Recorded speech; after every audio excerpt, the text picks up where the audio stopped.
Today, we are going to discuss the ongoing Israel-Palestine war and how the USA is getting benefited. There is rarely anyone who does not know about the Israel-Palestine war that started 1 month before and took over more than 10,000 lives. What was a tragedy for some was a gift for certain people. Yes, amidst all the dead bodies, there were certain entities who were gaining benefits. American weapons manufacturers. The stocks of these companies have surged to $30 billion since the war started.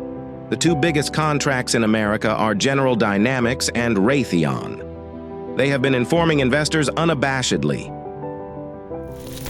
The war in Israel can be financially advantageous. Other manufacturers and arms companies like Lockheed Martin and Northrop have experienced substantial stock gains over the past 3 years. Lockheed Martin is the company that produces F-35 Lightning II fighter jets that are used by Israel, as well as Black Hawk helicopters. On the other hand, Northrop Grumman does not produce combat vehicles and submarines. It was in July that Israel booked a $3 billion deal to buy F-35 fighter jets. Now, it's normal to think, how did Israel get so much substantial military budget? The obvious answer to this will be that Israeli taxpayers fund. On September 15, 2016, Israel and the U.S. signed a $38 billion deal, with the U.S. providing $3.8 billion in military equipment annually. This led to 92% of Israel's imported weapons coming from the U.S. The U.S. Department announced a record $205 billion in weapon sales to 58 countries in January 2023, including Arab nations like Saudi Arabia, Lebanon, and Kuwait. This raises a concern. Does weapon distribution make the world safer? Israel also set a record in weapon sales last year, totaling over $12 billion, with 24% going to Arab countries. The top arms exporters are the U.S., Russia, France, China, and the UK, all permanent members of the UN Security Council, constituting over 75% of global arms exports. Given this, it's unlikely the UN would adopt a resolution to decrease arms exports globally. In May of 2023, the international head of the New York office highlighted that 4 out of 5 members of the UN Security Council are the biggest arms sellers in the world, due to which conflicts around the world take place. It would not be wrong to say that it is indeed a complicity, hypocritical, and immoral situation. Besides these nations, Italy, Germany, and South Korea are among the top 10 arms exporters. The weapon industry has no moral conscience. It does not care what is right and wrong, or who is an ally or not, and there are examples of this. A lot of people consider Russia to be a close friend of India. But do you know that it's also one of the top 3 arms exporters to Pakistan? In fact, between 2017 and 2021, China was the biggest weapon supplier to Pakistan.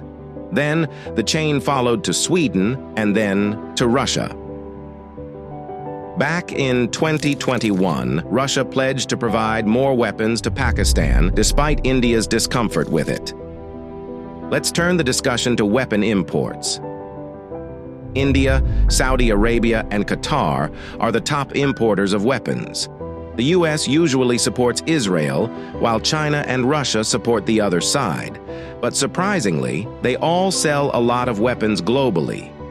Russia's president thinks the Israel-Palestine situation is a failure, and the U.S. is criticized for not helping Palestine enough. China also criticizes Israel's actions in Gaza. Even though these countries seem to be on different sides politically, they all make huge profits from selling weapons. However, it's important to remember that ordinary people in these countries don't benefit from these sales.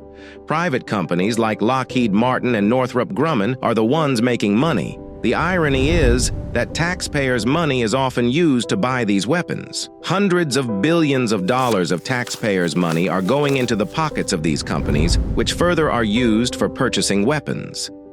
Later, these weapons are utilized during the wars, due to which the lives of ordinary people are affected the most.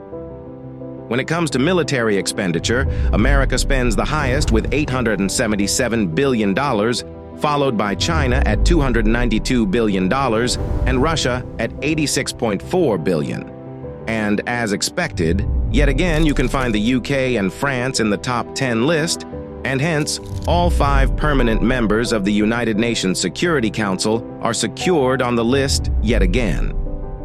In April 2023, a report was released by the Stockholm International Peace Research Institute, which revealed that the spending of India's military stands at $481.4 billion, ranking it 4th globally in 2022. The biggest irony of this, the most affected will be none other than the American citizens, only due to this weapon industry. The number of mass shootings in America is alarmingly high. Last year, over 500 mass shootings took place. Even the children are also not spared. School shootings have become a common phrase in America. Between 2021 and 2022, shootings took place in more than 327 American schools. But what is the reason that the U.S. has so many mass shootings? This is the result of guns being easily available in America and of the lax regulation surrounding gun ownership in America. People do not hesitate to fire guns for any kind of riffraffs. How can the government help improve the situation? You know, some say that if the U.S. were to ban gun sales, it could prevent mass shootings. But then, how would gun manufacturers make money? Despite politicians' tears and sympathy, gun sales in the U.S. continue to soar.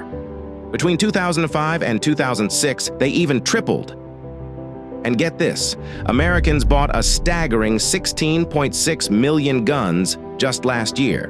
But here's the thing, the government could stop gun sales if it wanted to, without caving in to the gun industry.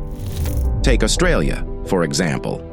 After a horrific mass shooting in 1996, where a 28-year-old man killed 35 people with a semi-automatic rifle, the Prime Minister took decisive action. They implemented the National Firearms Agreement, which led to the seizure of over 65,000 privately owned guns. Owners were compensated for surrendering their firearms, and even those holding illegal guns were given amnesty from prosecution if they turned them in. And you know what? It worked. Mass shootings in Australia have become much rarer. So it's clear that with the right approach, we can make a difference in gun violence. This proved that a government with political will can control the weapons effectively and mitigate violence. But the condition of certain regions has become so bad that it has become too late to help. The influence of the weapon mafia in these regions has expanded beyond the sales of arms. So private companies are not just earning profits by selling arms, but also by providing private armies. They are commonly known as mercenaries. You must have heard about the Wagner Group during the Russian-Ukraine war that tried their best to remove Putin from the government. And what was the comeback from Putin? He claimed them as anti-national forces and disbanded them. Now, the real question we are going to focus on today is how this group was formed. It was actually originated in Russia. Putin himself said that the group had been receiving funding from the state budget. After denying it for many years, he eventually admitted for allocating $1 billion in a year to this group. As per the head of the state-controlled Russian media group, Dmitry Kiselyov, the Wagner Group received a staggering amount of $9.9 billion from the Russian government. As you can see, taxpayer money was being used to finance private armies. Now, an important question arises. Why did Russia choose to hire private mercenary groups instead of just using their own armies? You know, the reason behind hiring private military companies is pretty straightforward: cost-effectiveness. When you're not maintaining your own army, you don't have to worry about paying salaries, health insurance, pensions, or compensating families of soldiers who die in service. But here's the thing. These hired fighters often go unnoticed. They may be fighting for a country, but they're not really considered a part of it. So you might wonder, who would even want to join such a fight? Most of these mercenaries come from poor countries. With limited job opportunities and financial constraints, they see these companies as a way out. And it's not just governments hiring them, warlords and private companies do too. Take the Wagner Group, for example. They've been involved in conflicts not just with Ukraine, but also in countries like Sudan, Mozambique, Syria, Burkina Faso, Mali, and Libya. Private mining companies also use these mercenaries to deal with protests from locales when they sell resources to poor nations. Russia has several other private military companies besides the Wagner Group, such as the Don Brigade, Potok, Mora Security Group, Enot Corp, and Slavonic Corps. There's even a case of a former Israeli Army Lieutenant Colonel, Yair Klein, who set up a mercenary group called Spearhead Limited. They trained death squads, supplied weapons, and organized militias for drug traffickers like Pablo Escobar. Blackwater, now known as Academy, is a private military company founded by Eric Prince. It gained notoriety for its involvement in the Iraq War, particularly the 2007 Nisour Square massacre in Baghdad. The incident raised concerns about the accountability of private military contractors in conflict zones. Despite the controversy, Blackwater and similar companies continue to operate, sparking debates about their role in global security. Critics argue that the use of private military companies can undermine transparency and accountability in military operations. The arms industry is a complex and often controversial business that thrives on conflict and instability. While governments and companies profit from the sale of weapons, it is often ordinary civilians who bear the brunt of armed conflicts. Efforts to regulate the arms trade and promote peaceful resolutions to conflicts are essential to creating a more stable and secure world.